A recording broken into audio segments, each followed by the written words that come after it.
নীরা আবিরের পাশে গ্রিলের সাথে হেলান দিয়ে দাঁড়াল। আবির নীরার থেকে প্রশ্নের উত্তর জানতে চাই। আবিরের দিকে তাকিয়ে নীরা বলল, আমি, বর্ষা আর তন্নি বেস্ট ফ্রেন্ড ছিলাম। তন্নির বাবা ছিল না, সৎ বাবার কাছে থাকত সে। আঙ্কেল মোটেও ভালো ছিল না, তন্নিকে খুব মারধর করত। তন্নি যখন 8-এ পড়ে, তারপর থেকে সে থাকত ওর নানুমণির সাথে। কিন্তু সেখানে থাকা মামিও ওর সাথে বাজে ব্যবহার করত। মেয়েটাকে দেখতাম সবসময় সামনের বেঞ্চে বসে চুপচাপ থাকত, কারো সাথে কথা বলতো না, তবে পড়াশোনায় ছিল অনেক ভালো। আমি আর বর্ষা প্রথম ওর সাথে যেয়ে কথা বলি। আস্তে আস্তে আমাদের বন্ধুত্ব গাঢ় হয়। তখন জানতে পারি আমরা সবকিছু। ওকে মানসিকভাবে হেল্প করি। 3 জন ইন্টারে উঠি। তাকে আমরাই ইন্টারে ভর্তি করিয়েছিলাম। মাসখানিক পর তন্নি এসে জানায়, দোস্ত আমি একটা ছেলেকে ভালোবাসি। আমরা শুনে খুশি হয়েছিলাম। ভেবেছিলাম তন্নির একজন সাপোর্টার তো থাকবে পাশে সব সময়। ওদের রিলেশনের 6 মাস পার হয়। তন্নি বেশ কয়েকদিন ধরে কলেজে আসে না। আমি আর বর্ষা একদিন ওর নানু বাড়ি যাই। দেখি তন্নি একা রুমে বসে আছে, মাথা নিচু করে, চোখ দুটো ভীষণ রকম ফোলা। বর্ষা যে জিজ্ঞাসা করে, কি হয়েছে তোর, কয়েকদিন ধরে কলেজে যাচ্ছিস না? তন্নি কোনো জবাব দেয় না। আমাদের দেখে বরং আরো কান্না করতে শুরু করে। আমি ওর পাশে বসে বলি, কি হয়ে আমাদের বল। তন্নি বেশ কিছু সময় আমাদের জড়িয়ে ধরে কান্না করে। এক সময় কাঁদতে কাঁদতে বলে, তোরা তো জানিস আমি আশিককে ভালোবাসতাম। তন্নি, তো কি হয়েছে? বর্ষা, আশিক আমার সাথে ব্রেকআপ করে দিয়েছে। তন্নি, আরে তাতে কি? এটা ব্যাপার না, তাকে বুঝিয়ে দিতে হবে তোর মূল্যটা কতটুকু। আমি পারতাম তো। পরিবারের এত নির্যাতন সহ্য করতে পারছি, আশিকের চলে যাওয়াটা কেন পারব না? কিন্তু আসল কারণ সেটা না। তন্নি, তাহলে কি? বল সবকিছু। বর্ষা, আশিকের সাথে আমার ফিজিক্যালি হয়েছে। সে ওটা ভিডিও করে। ফিজিক্যালির পর সে ইগনোর শুরু করে। আমি তখন যেন পাগল হয়ে যাই প্রায়। কেন আশিক এমন করে? একদিন ও জানায় দেখা করতে। আমি দেখাও করি। সে আবার আমাকে ফিজিক্যালি চাই। আমি না না করছিলাম, কিন্তু তখন সে ভিডিওটা আমাকে দেখায় আর জানায়, যদি কিছু না করি তাহলে এটা আমার সৎ বাবা পাড়ার ছেলেদের কাছে পাঠিয়ে দেবে। আমি আবারও ফিজিক্যালি হয়ে যাই। এভাবে চলছিল মাস খানিক। আমি এখন প্রেগনেন্ট, কিন্তু আশিক আমার ফোন ধরে না, কিছুই করে না। গতকাল রাতে বাবা ফোন করে বলে, খামিয়ে ভিডিওটা ভালোই বানিয়েছিস তাই না? আমি পাথর হয়ে যাই। আশিক সত্যিই সত্যিই ভিডিওটা ভাইরাল করে দিয়েছে। আমি এখন প্রেগনেন্ট, সমাজে আমাকে এখন সবাই চিনে গেছে, বল কি করব? আমি আর বর্ষা তন্নি কথা শুনে আকাশ থেকে পড়ি। সে আমাদের বেস্ট ফ্রেন্ড, অথচ এত কিছু হয়ে গেছে তন্নি আমাদের বুঝতেই দেয়নি। খুব রাগ হয়েছিল এই কারণে। কিন্তু ওর বিপদে আমরা পাশে থাকব না তা কি হয়? আমরা আশিককে তন্নির সামনে ফোন দিই। বর্ষায় ফোন দেয়। বর্ষার কল পেয়ে রিসিভ করে ওই কুত্তার বাচ্চাটা। এরপর বর্ষা যখন বলে, আশিক ভাই তুমি কেন তন্নির সাথে এমন করেছ? আরে ওটা তো একটা মাল। খাওয়া শেষ, ছেড়ে দিছি। তুমি হলে তোমাকে বিয়ে করে নিতাম। আশিক, কুত্তার বাচ্চা, তোকে বাসা থেকে তুলে এনে রাস্তার মধ্যে পিটিয়ে মেরে ফেলব। চিনিস না তুই আমাদের? বর্ষা, এত চ্যাতো কেন? কত টাকা নিবা বলিও? আর তন্নির কথা বলিও না। ওরে তো শুধু ডেটের জন্যই ভালোবাসার অভিনয় করেছিলাম। কাজ শেষ, এসব দেখার সময় আমার নেই। আশিক, কসম, আমার বন্ধুর যদি কিছু হয়, তোকে সহ তোর গ্যাংদের সবগুলোকে যে কি করব নিজেই বুঝতে পারছি না। তবে যা করব তা পুরো এলাকা মনে রাখবে বলে দিচ্ছি। বর্ষা ফোন কেটে দেয়। তারপর আঙ্কেলকে ফোন দিয়ে সব জানায় এবং ভয়েস রেকর্ডটাও পাঠিয়ে দেয় আঙ্কেলের কাছে। মানে বর্ষার বাবার কাছে সবকিছু দেওয়া হয়। এরপর তন্নি জানতে চায়, কি বলল আশিক? তোকে সে চাই না। বর্ষা, আমি জানি তো, সে কখনো চাইবে না। তন্নির সাথে তখন কথা বলছিলাম। হঠাৎ ওদের বাড়ির উঠানে এলাকার লোকজনের চিৎকার চেঁচামেচি শুনতে পারি।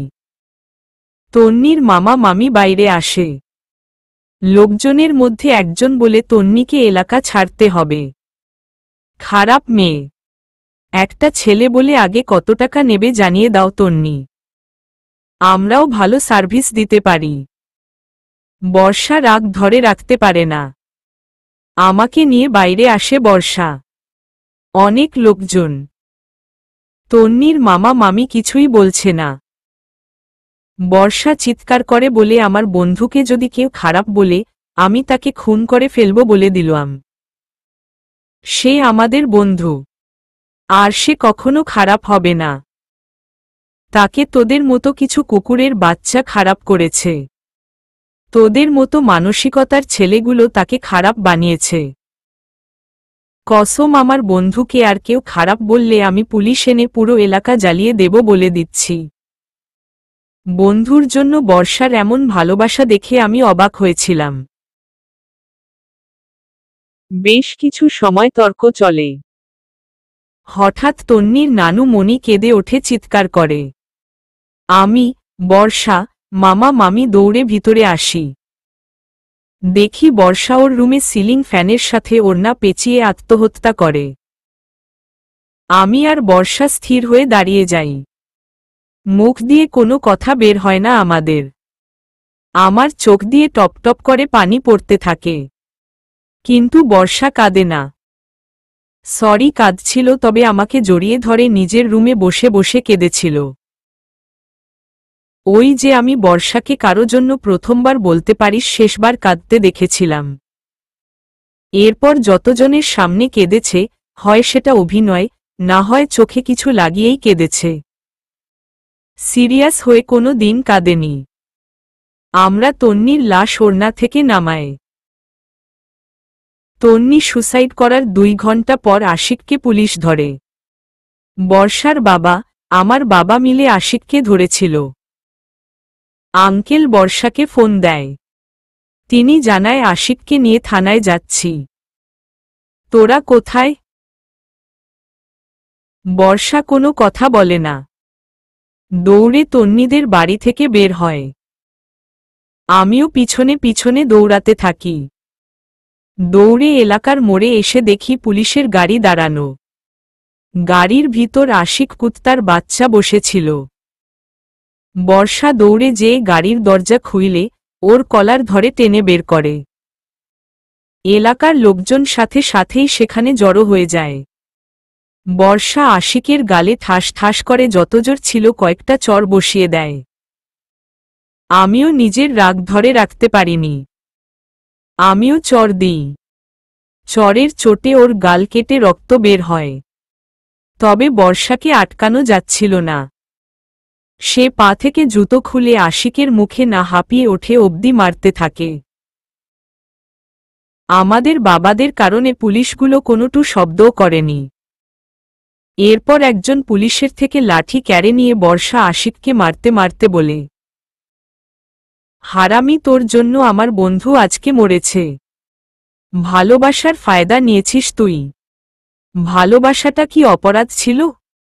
যদি হাতটা শেষ অবধি না ধরতে পারিস তাহলে ভালোবাসা দেখাতে কেন এসেছিলি? ব্যবহার করা শেষ, তারপর তার জীবন নরক বানিয়ে কেন দিয়েছিস? বেঁচে থাকতেও শান্তি দিসনি। তোকে ভালোবেসে শান্তি খুঁজেছিল। কি করলি তুই? শান্তি তো দিলই না, বরং কেড়ে নিয়েছিস। না দিয়েছিস দুনিয়াতে শান্তি, না সে পাবে আখিরাতে শান্তি। ওর মৃত্যুর জন্য তুই দায়ী। শোন কুত্তার বাচ্চা, আজকের পর থেকে তোর জন্য আমি বর্ষা কোনো ছেলেকে ভালোবাসব না, বরং তাদের জীবন আমি নরক বানিয়ে ছাড়ব। মনে রাখিস। আর বাবা, ও যদি ছাড়া পায়, আমি পিস্তল কিনব, তারপর ওর বাড়িতে যেই ওকে আমি গুলি করে মারব। ওর মতো ছেলেকে শারীরিক কষ্ট দিয়ে মারবে। আর তুই শোন, আমি ছেলেদেরকে মানসিক কষ্ট দিয়ে মারব। নিয়ে যাও ওকে। এরপর আবার আমরা তন্নিদের বাড়ি আসি। তন্নিকে জড়িয়ে ধরে অনেক কাঁদি আমরা। কিন্তু কি হবে কেঁদে? সে ফিরবে না। তন্নিকে গোসল শেষে যখন দাফনের শেষ কাজে নিয়ে যাওয়া হচ্ছিল, তখন ওর সৎ বাবা আসে। আন্টি অনেক আগেই এসেছিল, কিন্তু আন্টিকে দেখে আরো কষ্ট হচ্ছিল। বোঝা যাচ্ছিল তন্নির সৎ বাবা মারে রোজ তন্নির মাকে। শেষের দিকে যখন তিনি আসছিল, বর্ষাকে আবার কন্ট্রোল করা যায়নি। সবার সামনে আঙ্কেলকে একটা চড় লাগিয়ে দেয়। লাশের শেষ কাজ রেখে সবাই আমাদের সামনে এগিয়ে আসে। এতক্ষণে এলাকায় আমরা কার কার মেয়ে, আমাদের কেমন ক্ষমতা তা ছড়িয়ে গেছে। এজন্য কেউ কিছু বলার সাহস পাচ্ছিল না। বর্ষা একটা দা বের করে আনে। আবির, তুই জানিস না বর্ষা কতটা রাগী। রাগী মানুষেরা কিন্তু একবার যাকে ভালোবাসে তাকে প্রচণ্ড রকম ভালোবাসে। আমিও জানতাম না সে এতটা রাগী। বর্ষাকে খুব কষ্টে আটকায় আমি। বর্ষা দা ধরে রেখে আঙ্কেলকে বলে, শালা হারামখোর, তোর লজ্জা করছে না এখানে এসেছিস? তোর মেয়ে ছিল, সৎ হোক বা আপন সম্পর্কে তোর মেয়ে সে। তাকে নিয়ে তুই বাজে কথাও বলেছিলি, মনে আছে সব? যেদিন আন্টিকে বিয়ে করেছিলি তার কয়েক বছর পর তন্নি তোর খারাপ উদ্দেশ্য সারা দিইনি বলে ওকে প্রথমকার ঘরে আটকে রেখে মেরেছিলি। ওর পিঠে এখনো সে দাগ ছিল। গোসল করানোর সময় দেখেছি। তোকে আমি কুপিয়েই মেরে ফেলব। আমার সামনে থেকে যা। ছাড় আমাকে নীরা, আমি সহ্য করতে পারছি না। একটা বাচ্চা মেয়ে কত নির্যাতন সহ্য করবে আমাকে বলতে পারিস? এই শালা মামা মামিরাও এক একটা কুকুরের থেকেই খারাপ। একবেলা খেতে দিল, 3 বেলার কাজ করিয়ে নিয়েছে এরা। হাত পা লেগে যেত ওর, আমাদেরকে বুঝতেও দেয়নি। শুধু কান্না করেছে। কতটা নির্যাতিত সে কেউ জানতেও চায়নি। সবগুলোকে আমি পুলিশে দেব। সমাজের নিয়ম শেখাও তোমরা।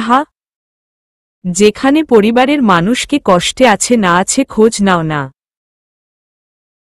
আর আসছো খারাপ মেয়ে বলে তাকে এলাকা ছাড়া করতে? পুরো এলাকা আমি জ্বালিয়ে দেব আমার বন্ধুর লাশের কসম, যদি কেউ এখনো তাকে খারাপ বলে। বিশ্বাস কর আবির, সেখানে থাকা প্রতিটা মানুষ কেঁদে ওঠে বর্ষার মুখ থেকে কথাগুলো শুনে। মেয়েটা কতটা ভালো সেটা শুধু আমি জানি। বর্ষা কেমন সেটা আমিই জানি। বর্ষাকে সেদিন তন্নির নানি মা জড়িয়ে ধরে। সেদিন কেঁদেছিল বর্ষা খুব। এরপর বর্ষার লাশের কাছে যাই। আমাকে ওর লাশ ছুঁয়ে বলে, আমি যা করতে বলবো তুই শুধু সেটাই করবি। কাউকে কোনো দিন কিছু বলবি না। হয়তো এটা পাগলামি ছিল। মেয়ে মানুষ আমরা পাগলামি একটু বেশিই হয়ে গিয়েছিল। তো কি করব সে সময়? অবস্থানটা এমন ছিল, বর্ষার সাথে হ্যাঁ বলি। এরপর তন্নির দাফন হয়। সেখান থেকে চলে আসি। ও তোকে তো বলা হয়নি, এটা কিন্তু আমাদের ঢাকাতে হয়নি। ঢাকার বাহিরে একটি এলাকা। আমরা তখন সেখানে থাকতাম। আমরা বলতে আমি আর বর্ষা। বর্ষার মামা বাড়ি ছিল। সেখানে তন্নির জন্যই কলেজে ভর্তি হয়। তারপর থেকে শহরে চলে আসি। শুরু হয় বর্ষার প্লে গার্ল হওয়ার গল্পটা। সে এক এক করে সব ছেলেকে কষ্ট দিতে শুরু করে। ভালোবাসাটা তখন বর্ষার কাছে শুধুমাত্র চুইংগামের মতো, চিবিয়ে ফেলে দেওয়া ছাড়া কিছুই না। তাকে বারণও করতে পারতাম না। তন্নির করুণ ঘটনা মনে আসত। খুব কষ্ট হতো। বর্ষা তারপর থেকে খুব হাসিখুশি থেকেছে।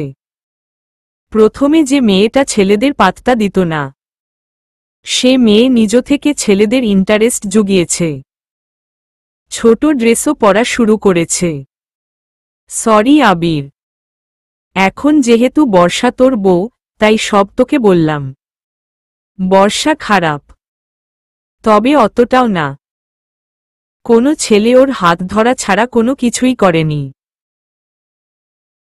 বর্ষা বুদ্ধিমতী জানিসই তো, কিন্তু একটা জিনিস মাথায় আসছে না।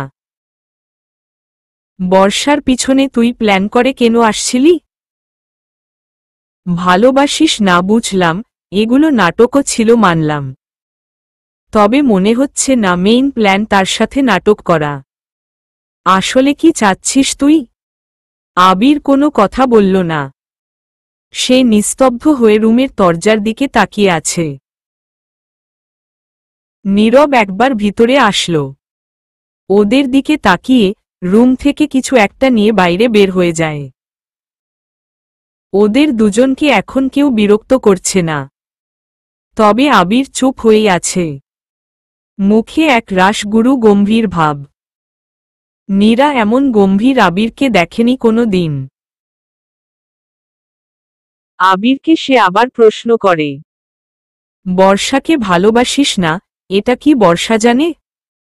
হুম জানে। আবির, তাহলে সে কি বলে? নীরা, সে কিছুই বলেনি। বলবে কেন? সে তো কখনো আমাকে ভালোবাসেনি। তো জিসানকে ভালোবাসে। চিন্তা নেই, আমি জিসানকে ওর সামনে এনে হারিয়ে যাব। আমি ভালোবাসি না সেটা শুনে তার খুশি হওয়ার কথা। হয়েছেও খুশি। আবির, দেখ আবির, বর্ষা তোর বউ। কি কি হচ্ছে তোর মাঝে বলতো? নীরা, আমি বর্ষাকে কোনো দিন ভালোবাসিনি। বর্ষার পিছনে প্রায় 7 বছর মানে 6 বছরের একটু বেশি সময় ধরে পড়েছিলাম। আমি দেশেই থাকতাম। তবে তোরা কেউ জানতি না আমি দেশে থাকতাম। জানত শুভ আর নীরা। ওদের সাথে আমার আগে থেকেই খাতির ছিল। এই গ্রামে আমি একটা সিক্রেট কাজে আসি। তখন ওদের সাথে পরিচয় হয়। আস্তে আস্তে বন্ধুত্ব। তারপর একটা সময় জানতে পারি লতায় পাতা এরা সবাই আত্মীয়ের মধ্যে পড়ে। তারপর কি, আরও সম্পর্কটা ভালো হয়। কিন্তু বর্ষার সাথে থাকার প্ল্যান ছিল অনেক আগে। বর্ষার জন্য বাজি ধরেছিলাম এমন একজন মানুষের সাথে, যার জন্য বর্ষাকে শাস্তি তো দিতেই হতো। বাজি ধরেই তাকে বউ করেছি। বাজি ঠিক বলা যাবে না, শাস্তি বলতে পারিস। বর্ষাকে একটা অবস্থানে নিয়ে যাব। তবে এত কিছুর পরও বর্ষার প্রতি আমার টান হচ্ছে না। সে ভালো বুঝলাম, তবুও টান অনুভব হচ্ছে না। কারণ আছে এর পিছনে। বললাম না কারণটা বাজি। আবির, বাজিটা কিসের? কিসের চ্যালেঞ্জ ছিল? সেটা সময় মতো জানতে পারবি। এখন আসি। আর শোন, তোর ননদ কিন্তু অনেক ভালো। সাথে নিয়ে কাজ করিস। কোনো ছেলেদের পাল্লায় পড়তে দিস না। শ্যামলা মেয়ে, উফ, চোখ দুটো যা লাগে না। কেন যে প্লে বয় হলাম না। আবির, যা বের হয় শয়তান ছেলে। আগে এত কথা বলতে পারতি না। হঠাৎ করে তুই এত কথা শিখছিস নাকি? যা ভাগ শালা, নীরা। আরে শালা হব কেন? ননদের এক্স কি শালা হয়? তুই না সম্পর্কটাও বুঝিস না। যা আবার বই পড়। থাক আবির। কোথায় যাচ্ছিস? এক পা ফেললে তোর খবর আছে। দুপুরে খাবি, এদিকে একটা সুন্দর জায়গা আছে। ননদকে সাথে নিয়ে আমি, তুই, নীরব যাব। বর্ষাকেও ডাকব কি বলিস? নীরা, উহু, তাহলে যাব না। আবির, মায়ের চিনিস? নীরা, তাহলে নিধিকেও ডাক। আজকে একটু ঘোরাঘুরি হোক। আবির, নিধি কেন, শুভকেও ডাকি। নীরা, ওকে ব্রোজা ডাক। আর তোর রুমে থাকছি, তোর বরকে বলিস রুম আজকে আমার দখলে। আবির কথাটা বলে নীরার হাত ধরে। তারপর রুম থেকে বের করে দেয় নীরাকে। মীরা দূরে দাঁড়িয়েছিল। নীরা চলে যাচ্ছে নীরকে সব জানাতে। আর মীরা এগিয়ে আসছে রুমের দিকে। তারপর মীরা আবিরকে দেখে নিজের রুমের দিকে চলে গেল। আলিফ সাহেব এখনো দেখেনি আবির এসেছে। তুষার বড় কোনো প্ল্যান করতে যাচ্ছে আবিরকে সরানোর জন্য। যদি আবির মরে যায় তাহলে সে বর্ষাকে নিজের করে নিতে পারবে। কিন্তু আবিরকে কিভাবে তুষার সরাবে? সেই প্ল্যান আলিফ সাহেবকে কিছুটা বুঝিয়ে এসেছে। সেজন্য তুষার এখন বাড়িতে নেই। সে বেরিয়ে নতুন কিছু করতে। আলিফ সাহেব ফোন করল মাসুমকে। মাসুম ফোন রিসিভ করতেই বলল, মাসুম, তুমি কি ফ্রি আছো? জি, বলুন। মাসুম, তোমার জন্য একটা বড় অফার আছে। তবে সেটা খুব সিক্রেট থাকবে। আলিফ সাহেব, নিজেই সিক্রেট থাকি। আমাকে আপনি সিক্রেটের কথা বলেন? মাসুম, জানি তো। তবুও এটা শুধু তোমার জন্য। আলিফ সাহেব, তাই নাকি? তা বলুন কি অফার? মাসুম, তোমাকে 20 লাখ টাকা বেশি দেব। তুমি রাফাতকে সরিয়ে দাও। আলিফ সাহেব, কি? আপনি ঠিক আছেন? মাসুম, শোনো, আমি তোমাকে আমার পার্টির একটা বড় পদ তোমাকে দেব যদি আমার কথামতো কাজ করো। আলিফ সাহেব, কিন্তু রহস্যময় যদি জানতে পারে সে সবকিছু শেষ করে দেবে। মাসুম, উহু, সবটা বুঝিয়ে বলি শোনো, রাফাতকে মেরে ফেলবা। তারপর তুমি নিজেই বলবা কাজটা আলিফ সাহেবের লোক করেছে। সে আসবে আমার সামনে। আমি চাইছি সে আসুক। আর সে সামনে আসলেই তাকে মারার জন্য আমার একজন বড় হাতিয়ার রেডি আছে। সে রহস্যময়কে মেরে ফেলার ক্ষমতা রাখে। তাই যা বলছি তাই করো। প্রথমে রাফাতকে মারবে, তারপর সিয়ামকে মারবে। আলিফ সাহেব, টাকা পাঠিয়ে দেন, কাজ হয়ে যাবে। তবে কাউকে বলবেন না কিছু। মাসুম, হুম, তুমি টাকা ঠিক সময়ে পেয়ে যাবে। আলিফ সাহেব। আলিফ সাহেব ফোন কেটে দিলেন। নিচের দিকে আসতে থাকে। আবির রুমে শুয়েছিল। একটা মেসেজ আসে ওর ফোনে। আবির নোটিফিকেশন বারে ক্লিক করে মেসেজটা পড়ল। তারপর মুচকি হাসতে হাসতে মেসেজটা ডিলিট করেও দিল। কি মেসেজ আসছে এটা কেবল আবির জানে। ডিলিট করার পর সে একটা বার্তা পাঠিয়ে দেয় সেই নাম্বারে। তারপর সবকিছু ডিলিট করে ফোনটা পকেটে রাখে। নীরা আর মীরা দুজনেই রুমে প্রবেশ করল। কি খাবি বল? বউ ছাড়া যে একা একা আসছিস, লজ্জা করে না তোর? নীরা আপাতত মীরার হাতে একটা চা খেতে চাই। আবির ভাবি, আপনার ভাইকে বলবেন আমি কারো অর্ডার শুনতে রাজি নয়। আবির তাহলে চলে যাচ্ছি। থাক, কেউ খুব রাগ করেছে আমি আসছি বলে। চলে গেলেই শান্তি পাবে। চিন্তা নাই, একেবারেই দেশের বাহিরে চলে যাব। কাউকে আর বিরক্ত করব না। আবির হয়েছে, আনছি চা। মীরা চলে যায় রুম থেকে। নীরা আবিরের পাশে বসল। আবিরের দিকে টেরা চোখে তাকিয়ে বলল, তোর কাহিনী কি রে? বুঝলাম না। বর্ষাকে বললাম তোদের মধ্যে কি হয়েছে, বলছে কিছুই হয়নি। সব তো ঠিক আছে, তুই নাকি বেশি জ্বালাইছিস। নীরা তোর বান্ধবীকে আমি শুধু চর ছাড়া স্পর্শ করিনি।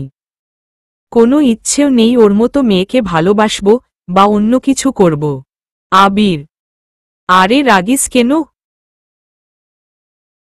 সাথে করে আনতিস। নীরা তার কাছে থাকার আমার কোনো ইচ্ছেই করে না। ভিসার কাগজগুলো ঠিকঠাক আছে কিনা সব চেক করার জন্য সময় চেয়েছে। নোটিশ আসলেই চলে যাব। সো এত কিছু ভাবছি না আমি। আবির বাদ দে, বর্ষা আসছে। শুভকেও বলেছি নিধিকে সাথে করে আনতে। বিকেলে আড্ডা হবে, কি বলিস? নীরা হয়তো। কেউ কোনো কথা বলল না আর। বর্ষা রেডি হতে থাকে। মনে মনে বলে, ফাজিল ছেলে, নীরাদের বাড়িতে গেছে, একবারও আমাকে বলেনি। একসাথে যেতে পারতাম। অসহ্য মার্কা ছেলে। শুভ এসে দরজায় কড়া নাড়ল। বাইরে থেকে বলতে লাগল, বর্ষা আপু আপনি কি রেডি? চলেন নীরাদের বাসায়। শুভ তুমি যাবে নাকি? কে পাঠালো তোমাকে? আবির ওই ফাজিল আবার আমাকে কেয়ারও করছে। বাব্বা। বর্ষা জি না আপু, নীরাই যেতে বলল আমাদের। আবিরের সাথে কথা হয়নি। আবির তো আপনাকে রেখেই যেতে বলেছিল। কিন্তু নীরার জন্য যেতে হবে আপনার সাথে, আমি সহ নিধিও যাবে। শুভ নিধি কেন আবার? বর্ষা আবির নিধিকে নিয়েই যেতে বলেছে। না হলে সে থাকত না। রেডি হন, বের হব তাড়াতাড়ি। শুভ ওহ। বর্ষার হাতে চিরুনি ছিল। জোরে ফ্লোরে একটা আছাড় দেয়। হঠাৎ ওর কি হচ্ছে সে নিজেও বুঝতে পারছে না। আবির তাকে ইগনোর দেখাচ্ছে, সেটা নিয়ে এমনিতে অনেক রাগ হচ্ছে বর্ষার। তার উপর নিধি আবিরের সাথে সাথে থেকে আরও রাগ বাড়িয়ে দিচ্ছে বর্ষার।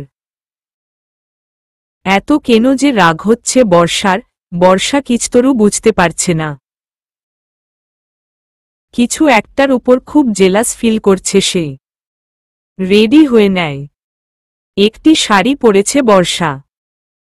আবিরের শার্টের রঙের শাড়ি। কালো শার্ট পরে আবির বের হয়েছিল।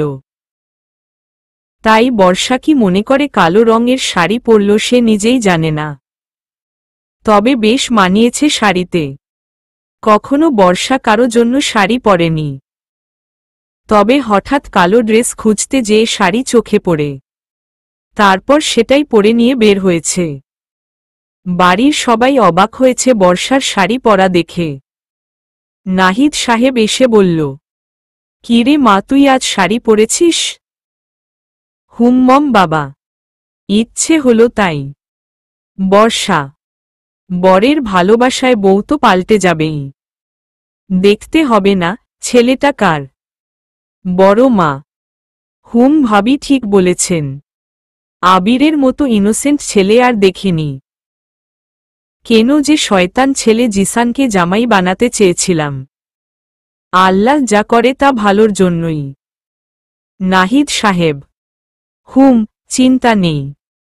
আবির বর্ষাকে খেয়াল রাখবে। বড় বাবা। সবাই বাড়ি থেকে বের হল। নিধি, বর্ষা আর শুভ একসাথে যেতে থাকে নীরাদের বাড়ির দিকে। 10-15-20 মিনিটের পথ। গাড়ি নিয়েই বের হয়েছে। তাতেই 10 মিনিটে পৌঁছে যায় সেখানে। আলিফ সাহেব তখন বাহিরে ছিল। শুভদের আসতে দেখে তিনি এগিয়ে যেয়ে বললেন, কি ব্যাপার তোমরা? এভাবে না বলে? চলে আসলাম আঙ্কেল। নীরা তো আমাদের বোন ছাড়াও বন্ধু, একসাথে আড্ডা হয়েছে আমাদের অনেকবার। শুভ। বুঝেছি। তা আবির কোথায়? তাকে আনোনি নাকি? আলিফ সাহেব। যে চোখের সামনে থাকে তাকে কেউ দেখে না, আর যে দূরে থাকে তাকে কাছে টানার জন্য কত কিছুই না করি। কাছের মানুষদের সবসময় অবহেলা করি। আবির। আবির আলিফ সাহেবের পিছন থেকে কথাটা বলল। উনি ঘুরে তাকিয়ে দেখে আবির দাঁড়িয়ে আছে। আলিফ সাহেব আবিরকে দেখে বলল, আরে তুমি ভিতরে কখন থেকে? মামা সে সকালেই এসেছিল। নীরা। আমি তো দেখলামই না। আবির বাহিরে আসো, তোমার সাথে কথা আছে। আলিফ সাহেব। সর আবির, আমার বন্ধুদের সাথে কথা বলতে দে। দরজার সামনে হাঁ করে দাঁড়িয়ে আছিস কেন? নীরা। নীরা আবিরকে সরিয়ে দিয়ে বাইরে আসে। বর্ষাকে জড়িয়ে ধরে খানিক্ষণ হেসে নেয়। তারপর সবার সাথে মিলিত হয়ে বাইরে থেকে ভিতরে নিয়ে গেল। আবির আলিফ সাহেবের দিকে হেঁটে আসতে থাকে। পাশ কাটিয়ে বর্ষা যাচ্ছে। বর্ষা আর চোখে আবিরের দিকে তাকাল। আবির বর্ষার শাড়ির দিকে তাকায়।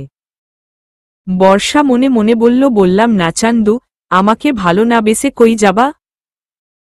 তোমার সব পছন্দ আমি নীরার থেকে তো জেনেই নেব, এরপর দেখি তুমি কিভাবে থাকো। আবির চলে আসে সেখান থেকে। বর্ষা দরজা দিয়ে ভিতরে প্রবেশ করার সময় পিছনে ঘুরে তাকায়। আবির সে সময় নিজের গা থেকে শার্ট খুলে মাটিতে ছুঁড়ে ফেলে দেয়। বর্ষা আবিরের এমন কাজ দেখে হা হয়ে গেল। সে বুঝে যায় আবির কেন গা থেকে শার্ট খুলে মাটিতে ফেলে দিয়েছে।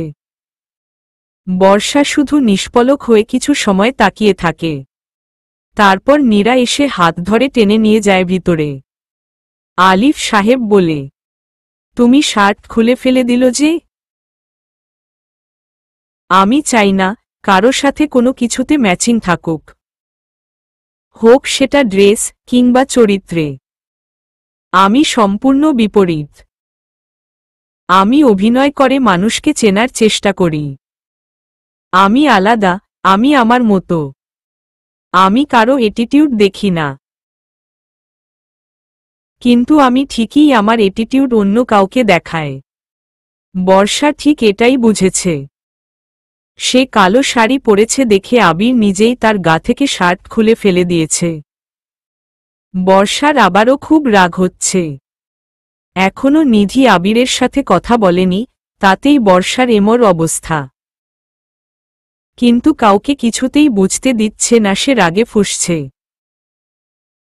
আবির আর আলিফ সাহেব হাঁটছে। নীরবতা ভেঙে আলিফ সাহেব বলল, রেডি থাকো আবির। রহস্যময়ের সাথে খুব তাড়াতাড়ি আমাদের হয়তো দেখা হবে। সেদিন যেন মিস্টার রহস্যময়ের শেষ সময় হয়। মানে কিভাবে? আবির। হবে রেডি থাকো। আমি চাই এবার যেন সে বেঁচে থাকার সুযোগ না পায়। আলিফ। ওকে, তা আপনার ভাতিজাকে দেখছি না। কি যেন নাম ওর? আবির। তুষার। আর বলো না, ভিপি সে। সারাদিন ছুটোছুটি করছে। আলিফ। বাপরে, ভালোই তো ক্ষমতাধর সে। তুষার। সেদিন একটা মার্ডার করল, অথচ কেউ কিছু বলার সাহস পায়নি। তুষার যেমন ভালো ব্যবহার করে তেমনি খুব খারাপ।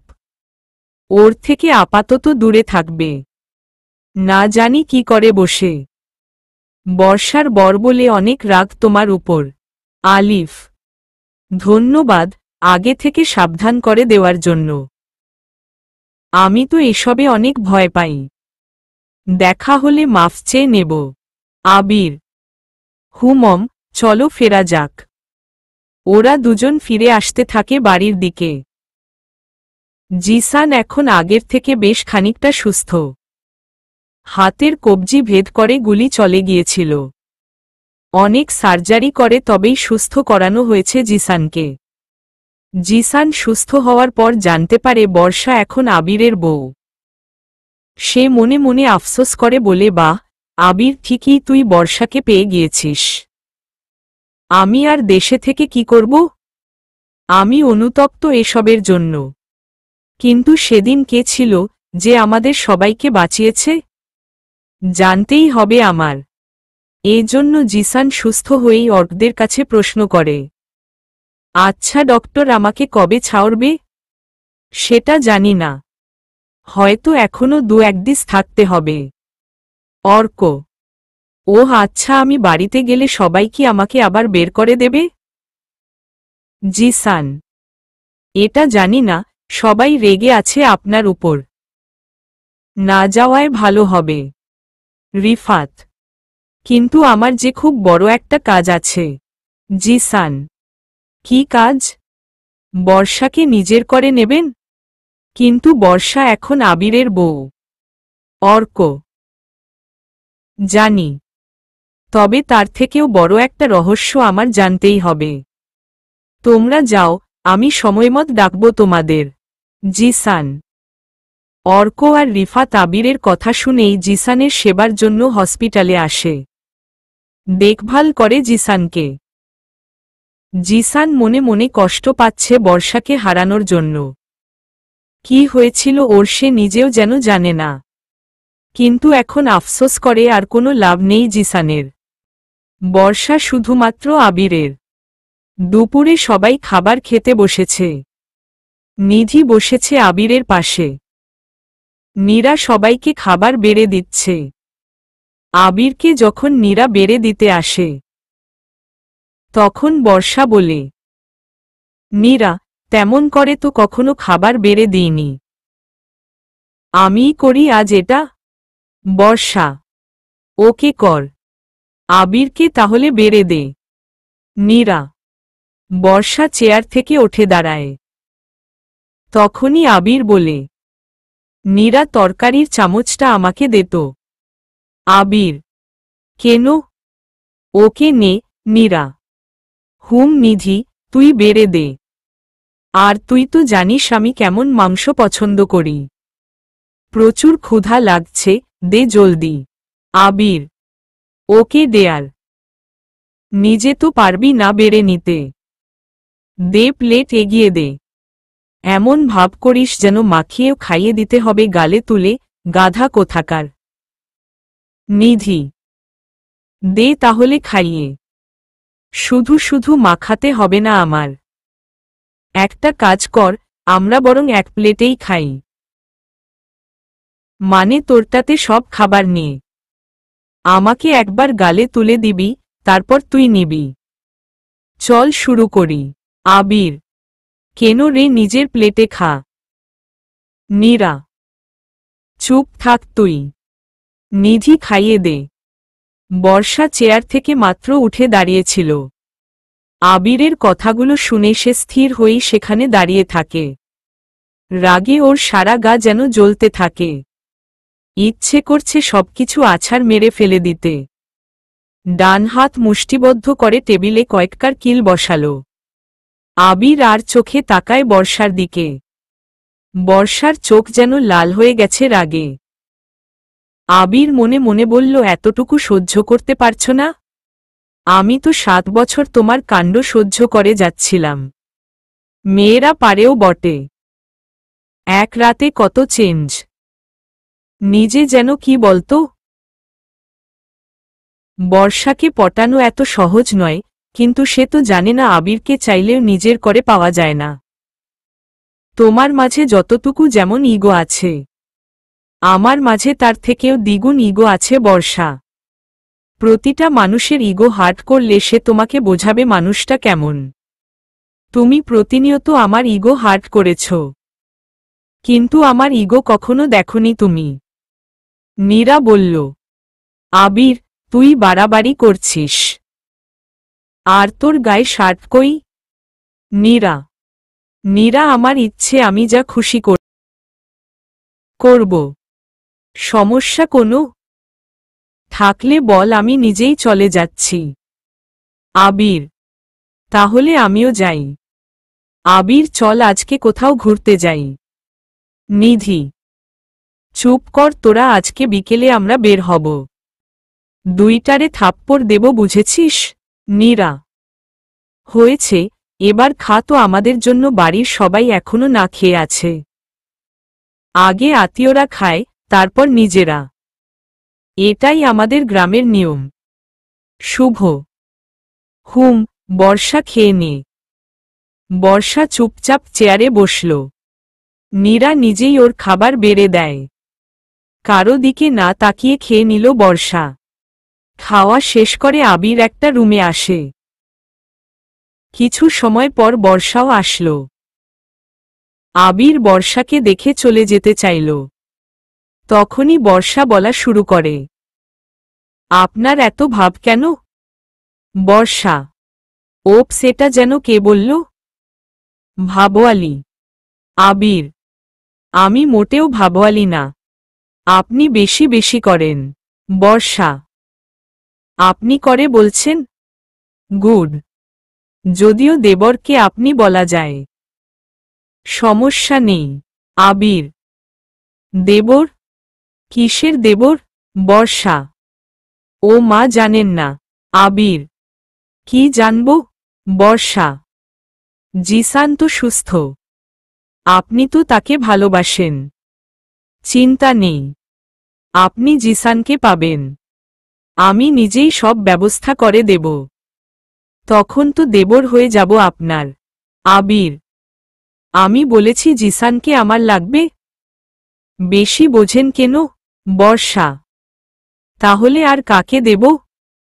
দেখুন, আপনি যাদেরকে ভালোবাসতেন তারা আর কেউ বেঁচে নেই।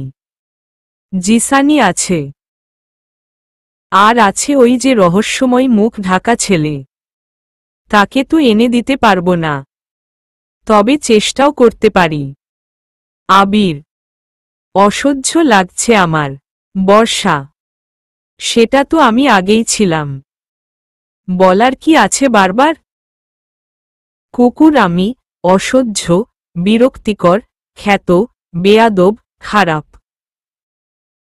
তবে একটা কথা, আমি কখনো আপনাকে টাচ করিনি। সেদিন রেস্টুরেন্টের সামনে ওই ছেলেগুলো আপনাকে দেখে যেন খেয়ে ফেলছিল। ড্রেসটা খুবই বাজে ছিল। আপনার সামনে যেয়ে আড়াল করার চেষ্টা করেছিলাম, কিন্তু দক্ষিণা বাতাসে ফুলটা ঠিকই হেলে ওদেরকে সিগন্যাল দিয়েছিল। আমি কাপড় ঠিক করতে বলায় শুধু শুধু চড় খেয়েছিলাম। সেদিন কফি শপে আপনাকে স্পর্শ করেছিল ওরা। আমি শুধু কথা বলতে আসছিলাম সে সময়ে। মাঝখানে ওরা বলল আমি করেছি, আপনি এসে আমাকে চড় দিয়েছিলেন। সব অন্যরা করে, দোষটা হয় আমার। তাই চুপচাপ মার খেয়েছিলাম। জানেন, সেদিনও আমাকে রনিরা মেরেছিল। প্রথম আপনারা ইচ্ছে করে আমাকে রেখে চলে এসেছিলেন গ্রামে। যাই হোক, কোনো চিন্তা নেই আপনার। জিসানের সাথে আমি কথা বলে নেব। ডিভোর্সও দেব আপনাকে। আপনি এখন যা খুশি করতে পারেন। আমার যতটুকু বাজিতে ছিল ততটুকু করা শেষ। আমাকে বিদায় নিতে হবে। তার আগে একটা রহস্য আপনাদের সবাইকে জানিয়েই তবে চলে যাব। দয়া করে আমার আশেপাশে আসবেন না। যদিও লুজার ছেলের পাশে আপনার মতো সুন্দরী, হট, গর্জিয়াস, কিউট মেয়ে আসবে না। তবুও ভুলে যেন না আসেন সে সতর্ক করলাম। আবির রুম থেকে বের হয়ে গেল। বর্ষা শুধু চেয়ে চেয়ে দেখতে থাকে আবিরকে। তারপর বিকালে সবাই হাঁটতে বের হয়েছে। বাড়ির সামনে এসে দাঁড়িয়েছে নীলব, নীরা, শুভ আর বর্ষা। আবিরের জন্য ওয়েট করছে ওরা সবাই। কোথা থেকে একটা গাড়ি এসে ওদের সামনে থামল। কালো রঙের গাড়ি। গাড়ির দিকে তাকিয়ে আছে সবাই। গাড়ির দরজা খুলে তিথি নামল। তিথিকে নীরব ভালো করেই চেনে। দূর সম্পর্কের মামার মেয়ে ও। ড্রাইভিং সিটের দরজা খুলে তুষার বের হল। তুষার আর তিথি ভাইবোন। তিথি ঢাকাতেই ছিল। তুষারমি রহস্যময়কে সরাতে আর তিথিকে আনতে সকালেই বের হয়েছিল। তুষারকে দেখে বর্ষা অবাক হয়। ইমপ্রেসিভ ছেলেটা আজ ওর কত কাছে। কিন্তু হঠাৎ করে কোনো ছেলের প্রতি তেমন আগ্রহ খুঁজে পাচ্ছে না বর্ষা।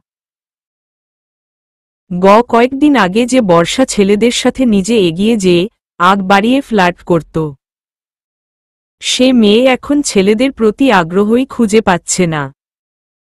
তুষার এসে বর্ষার সামনে দাঁড়ায়। বর্ষার দিকে হাত বাড়িয়ে বলে, হ্যালো বর্ষা, চিনতে পারছো তো আমাকে? আমি তুষার।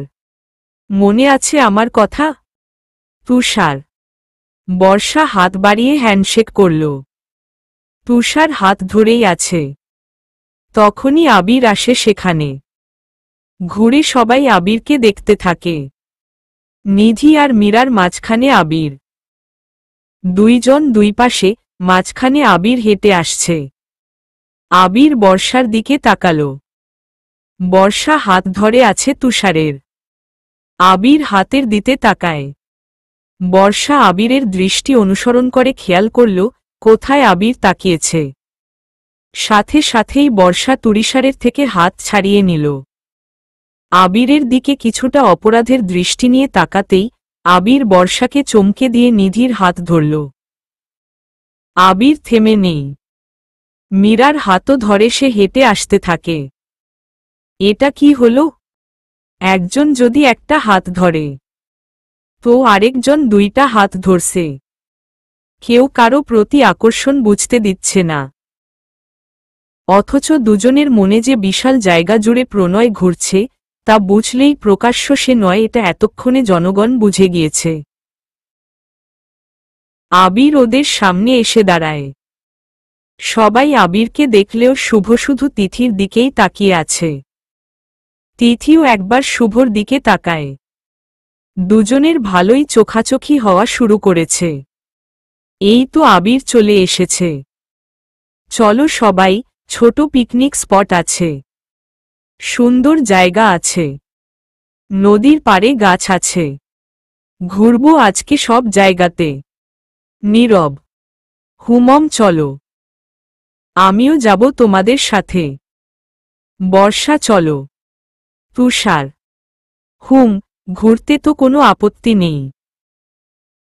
নিধি আর মীরা যেখানে আমি সেখানে সবটা সময় থাকতে প্রস্তুত। আবির। বর্ষার হাত ধরে তুষার সামনের দিকে টেনে নিয়ে যেতে থাকে। বর্ষা শুধু আবিরকে দেখতে থাকে। আবির ওদের পিছনে নিধি আর মীরার সাথে হাঁটছে। শুভ আর তিথি পিছনে পিছনে হাঁটছে। শুভ তাকে ইমপ্রেস করার চেষ্টা করছে। তোমার নাম তিথি? হুমম। আপনি? তিথি। শুভ তোমার জন্য হয়তো অশুভ হয়ে যাব। শুভ। মানে কেন? তিথি। একটু বোঝাও আমাকে। শুভ। কি বোঝাবো? তিথি।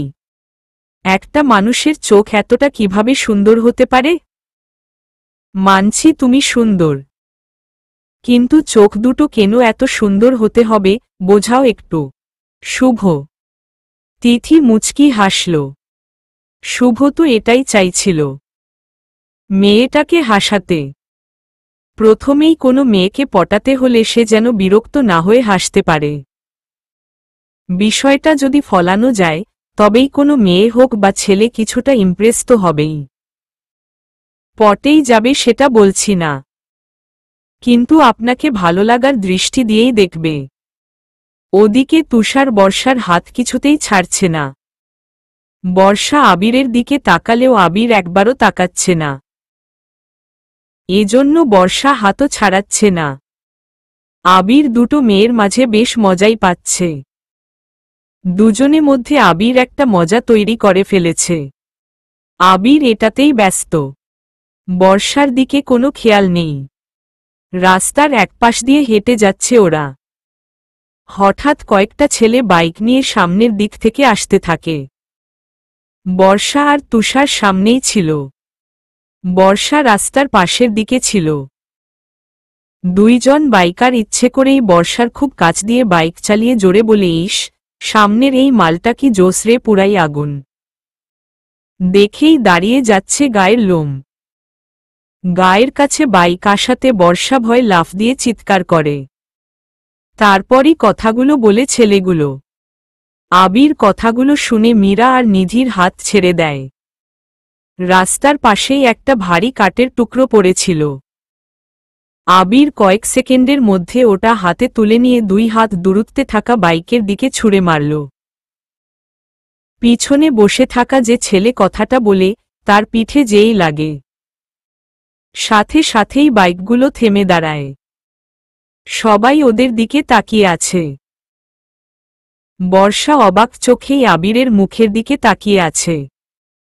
বোঝার চেষ্টা করছে আবিরের চোখে মুখে এত রাগের আভা কেন। বর্ষাকে কেউ কিছু বললে তাতে আবিরের কি? কিন্তু আবিরের এত কিছু ভাবার সময় নেই। রাগে ওর মুখ লাল হয়ে গেছে।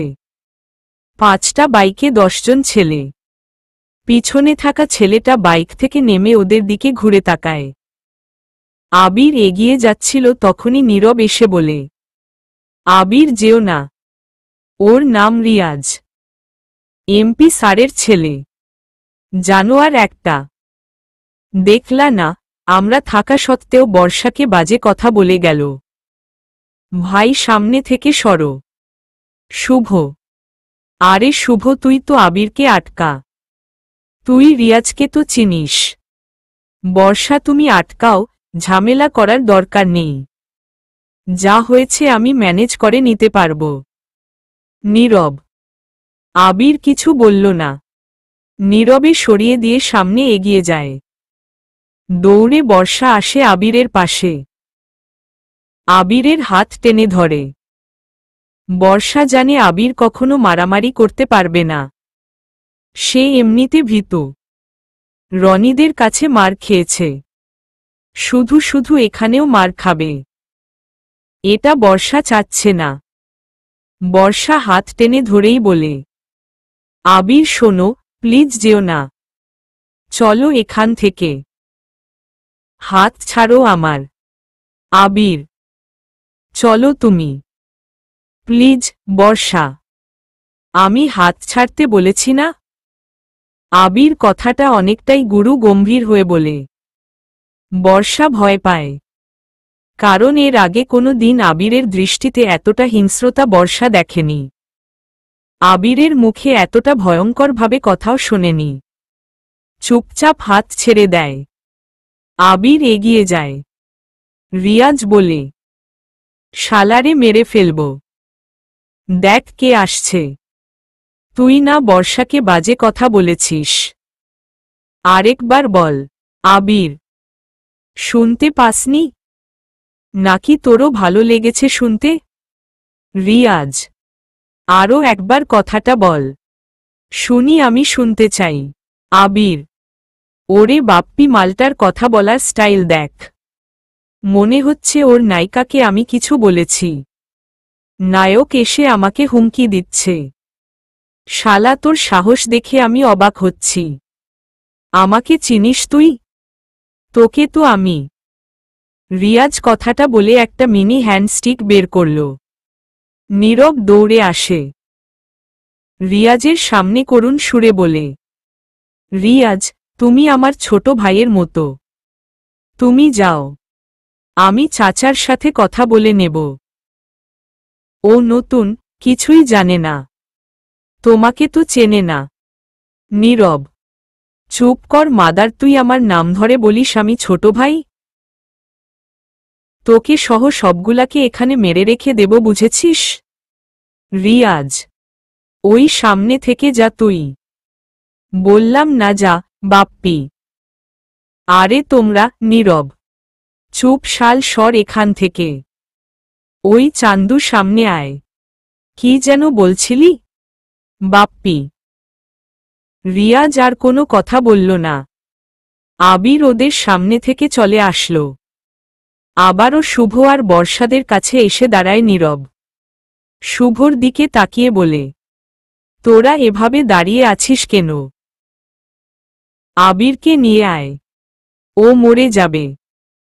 ওরা এক একটা কুত্তা, মারবে তা না মরা অবধি ছাড়বে না। বর্ষা যাও, তোমার বর তো আবির, ওকে আটকাচ্ছ না কেন? নীরব, আরে এমন করেন কেন? দেখতে থাকুন, না হলে ওদেরকেই মেরে ফেলব বেশি লাফালে। শুভ, কি বলিস তুই এগুলো? নীরব, আরে দেখো তুমি। শুভ। আবির আরও এগিয়ে যায়। রিয়াজের সামনে দাঁড়াতেই রিয়াজ একটা কষে চড় দিল আবিরের গালে। আবিরের পিছন থেকে ওরা দৌড়ে কাছে আসার প্রস্তুতি নেয়, কিন্তু শুভ আটকায় আবারও। আবির বলে, তুই না বলেছিলি বাজে কথা? আরেকবার বল, ভুলে গিয়েছি কথাগুলো। আবির, আমি বলেছি মেয়েরা কি অস্থির মাল। বিছানা গরম ক। আবির বাম পকেটে হাত দিয়েই ছিল। পাশ থেকে একটা ছেলে যখন কথাটা বলল, সাথে সাথেই আবির পকেট থেকে সুইচ মিনিট স্টিক বের করে, বোতাম চাপ দিতেই লাঠিটা যেন স্প্রিংয়ের মতো লম্বা হয়ে যায়। সেটা ডান হাতে নিতে মাত্র 2-3 সেকেন্ড সময় লাগল। ডান হাতে নিয়ে কপাল সোজা সজোরে একটা বাড়ি দিল ছেলেটাকে। কপাল ফেটে প্রচুর পরিমাণে রক্ত বের হওয়া শুরু করেছে। নীরব, মীরা দুজন এটা দেখে হা হয়ে গেছে। তবে সবচাইতে বেশি অবাক হয়েছে বর্ষা আর নীরা। বিশেষ করে বর্ষা অনিমেষ দৃষ্টিতে তাকিয়ে থাকে আবিরের দিকে, যে ছেলেটাকে 2 দিন আগেও লুজার বলে ডেকেছে বর্ষা। সে ছেলের সাহস দেখে বর্ষা হা হয়ে গেছে। চোখ দুটো বড় বড় করে টেনে দেখতে থাকে কাণ্ড। আবির লাঠিতে আবারও বোতাম টিপ দিল, ছোট করে হাতের মধ্যে রেখে দিয়ে বলল, বর্ষাকে আর কে কি বলেছে? তুই বলেছিলি কিছু? তুই তুই কেউ আর কোনো কথা বলার সাহস পাচ্ছে না। রিয়াজও যেন ভরকে গেছে। এখন কেউ কোনো প্রকার কথা বললে সামনে দাঁড়িয়ে থাকা আবির যে কোনো সুযোগ ছাড়াই এটা করবে, এটা রিয়াজ ঠিকই বুঝে গেছে। এজন্য চুপচাপ সেখান থেকে চলে আসলো ওরা। তবে কিছুটা দূরে এসে আবিরের দিকে তাকিয়ে রিয়াজ বলল, মুখটা চিনে রাখলাম, সময়মত দেখা হবে। আজকে সাথে অস্ত্র আনিনি, বেঁচে গেলি। এবার দিন তোকে বোঝাবো রিয়াজ কেমন ছেলে। I am waiting for fight. Abir. ওরা বাইক নিয়ে চলে গেল। রিয়াজ ভয় পায়নি। তবে এখান থেকে গেছে তার মানে সে আবিরের সাথে খুব তাড়াতাড়িই ঝামেলা শুরু করবে। মারামারি থেকে যে পালায় সে আসলে সুযোগের অপেক্ষাতে পালায়। যখন প্রতিপক্ষকে পাবে তারপর তাকে বোঝাবে কেন সে পালিয়েছিল। এজন্য রিয়াজ চুপচাপ সেখান থেকে চলে আসল। কি দরকার ছিল ওদের সাথে ঝামেলাতে জড়ানোর? নীরব, বোঝালাম আমি লুজার নয়। আবির, আরে তুমি কি পাগল হয়ে গেছ? নীরব, ভাই তুমি এত প্যারা নিচ্ছ কেন? তুমি কি জানো আবির, শুভ শুভ ভালো লাগছে না।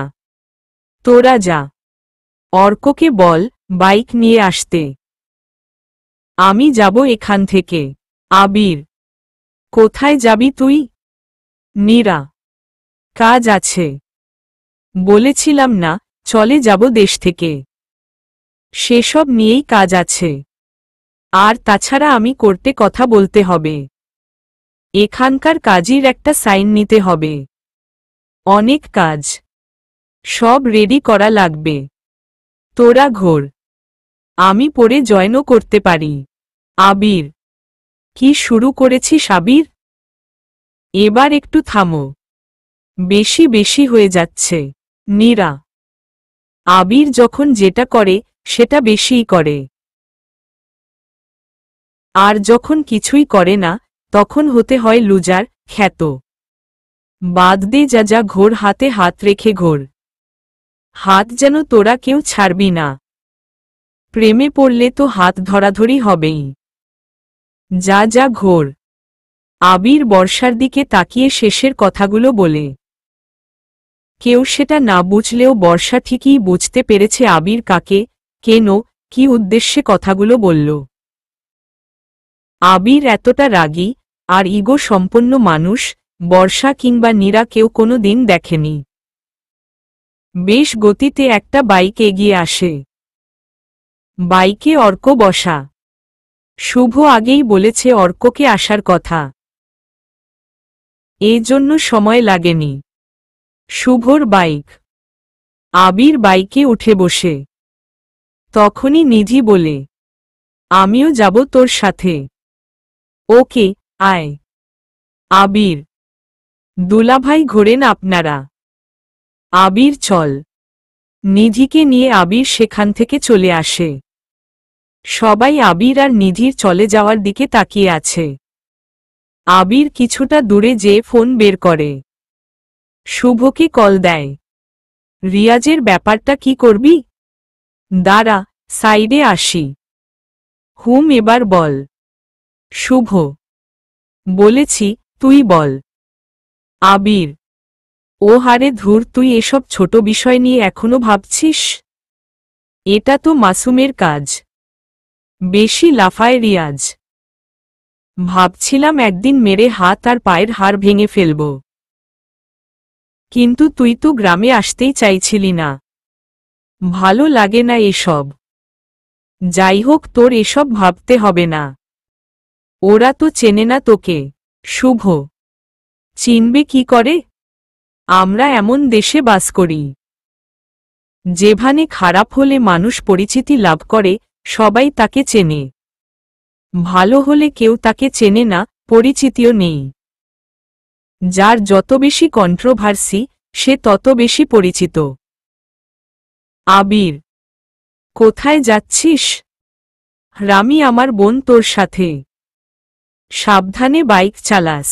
শুভ, তোর বোন মাসে আমারও বোন। আবির, কি বললি? নিধি।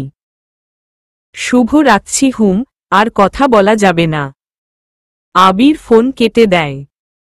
কিন্তু নিধি পিছন থেকে আবিরকে জড়িয়ে ধরে কানের কাছে মুখ এনে বলে, আমি তোর কি হই?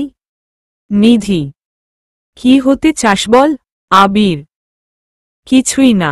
নিধি, কি হলো এটা? কিছুই না মানে কি? আবির, মানে হলো সবাই তো একটা সম্পর্কের নাম দেয়। আমি না হয় সেই সম্পর্কের নাম দিলাম কিছুই না। তুই আমার অনেক কিছু, তবে কিছুই না। আমি ইচ্ছে করলে তোর সাথে থাকতে পারছি, ঘুরতে পারছি, যা বর্ষাও পারছে না। যদি কোনো সম্পর্কে থাকতাম তাহলে আমিও ঠিক বর্ষার মতো পারতাম না। অধিকারে হোক কিংবা সংকোচতায় তোর সাথে এভাবে মিশতে পারতাম না। আমি তুই নামহীন সম্পর্কে থাকতে চাই। চলে গেলেও কষ্ট থাকবে না, কাছে থাকলে একদমই কাছে পেতেও ইচ্ছে করবে না। বেশ আছি তো। নিধির কথা আবির শুনছিল। মনে মনে হাসে। নিধি মেয়েটা সত্যিই অসাধারণ। আবির কিছু সময় নিধিকে নিয়ে ভাবে। ভাবতে ভাবতে হসপিটালের সামনে এসে দাঁড়াল। নিধি জিজ্ঞাসা করে, কোথায় যাবি? জিসানের সাথে দেখা করতে হবে। আবির, কেন? বর্ষা তাকে ভালোবাসে জানিস না? এজন্য বর্ষার কাছে জিসানকে দিয়ে চলে যাব। আবির, তুই বাসিস না বর্ষাকে ভালো? নিধি, চল ভিতরে। আবির, প্রশ্ন করেছি আমি তোকে, উত্তর দে। তুই কিন্তু কথা ঘোরাতে খুব পারিস। নিধি, আজ রাতে পার্টি করব বুঝলি। ভালোবাসা আসে না আমার, আমি এসব ভালোবাসায় জড়াতেও চাই না। আবির, তাহলে রিয়াজের উপর এত রাগ কেন দেখালি? বর্ষাকে বাজে কথা বলেছে বলে নাকি দায়িত্বশীল মানুষ বলে? নিধি, জিসানের সামনে তোর যেতে হবে না, রিসিপশনে বসে থাক, সুন্দর ছেলেরা আছে, বর্ষার মতো ফ্লার্ট কর, দেখবি তোকে চা কফি এনে দিচ্ছে। আবির, বেয়াদব কোথাকার, যা ভাগ। আবির হাসতে হাসতে উপরের দিকে চলে যেতে থাকে। নিধি আবিরকে ভালোবাসে, এটা সত্য কথা, কিন্তু আবিরের মধ্যে কিছুই খুঁজে পাচ্ছে না এসব ব্যাপারে। নিধি আবিরের থেকে কিছু আশা ছাড়াই ভালোবেসে, এজন্য নিধির আফসোস নেই। কিন্তু আবির কাকে ভালোবাসে, সেটাই আসল ব্যাপার এখন। ছেলেগুলোকে সব খবর দে, এক হালার পোকে তুলে আনতে হবে। রিয়াজ হাতে সিগারেট নিয়ে কথাগুলো বাপ্পিকে বলছিল। বাপ্পি ফোন করে সব ছেলেপুলে ডাকতে থাকে। কি হবে সামনে? Waiting for next part.